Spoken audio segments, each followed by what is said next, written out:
السلام علیکم ورحمۃ اللہ وبرکاتہ۔ بسم اللہ الرحمن الرحیم۔ اے لوگو، تم اپنے رب کی عبادت کرو جس نے تمہیں پیدا کیا اور ان لوگوں کو بھی جو تم سے پہلے تھے تاکہ تم پرہیزگار بن جاؤ۔ وہ رب جس نے تمہارے لیے زمین کو بچھونا بنایا اور آسمان کو چھت بنایا، اور اس نے آسمان سے پانی نازل کیا، پھر اس کے ذریعے سے کئی قسم کے پھلوں سے تمہارے لیے رزق نکالا، بس تم اللہ کے ساتھ شریک نہ ٹھہراؤ اس حال میں کہ تم جانتے ہو۔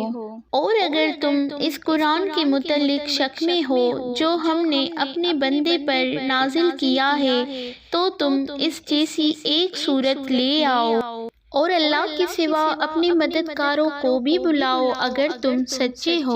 بس اگر تم یہ کام نہ کر سکو اور تم کر بھی نہیں سکو گے تو اس آگ سے بچو جس کا ایندھن انسان اور پتھر ہے اور وہ کافروں کے لیے تیار کی گئی ہے۔ اور ان لوگوں کو خوشخبری دے دیجئے جو ایمان لائے اور انہوں نے اچھے عمل کیے، یقیناً ان کے لیے باغات ہیں جن کے نیچے نہریں بہتی ہیں۔ جب بھی انہیں اس میں سے کوئی پھل کھانے کو دیا جائے گا تو وہ کہیں گے کہ یہ تو وہی ہے جو ہمیں اس سے پہلے دیا گیا تھا، اور ان کو ان سے ملتا جلتا پھل بھی دیا جائے گا، اور ان کے لیے وہاں پاکیزہ بیویاں ہوں گی اور وہ ان باغوں میں ہمیشہ رہیں گے۔ یقیناً اللہ اس بات سے نہیں شرماتا تاکہ وہ کوئی سی بھی مثال بیان کرے، مچھر کی ہو یا اس سے بھی بڑھ کر حقیر یا عظیم ہو۔ پھر جو ایمان لائے وہ تو جانتے ہیں کہ بے شک یہ ان کی رب کی طرف سے حق ہے، لیکن جن لوگوں نے کفر کیا وہ کہتے ہیں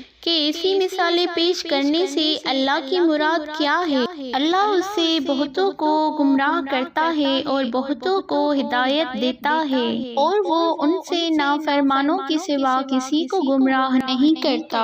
جو لوگ اللہ کا عہد پکا کر لینے کے بعد اسے توڑتے ہیں اور جن رشتوں کو اللہ تعالیٰ نے جوڑنے کا حکم دیا ہے انہیں کاٹتے ہیں اور زمین میں فساد کرتے ہیں، وہی لوگ خسارہ اٹھانے والے ہیں۔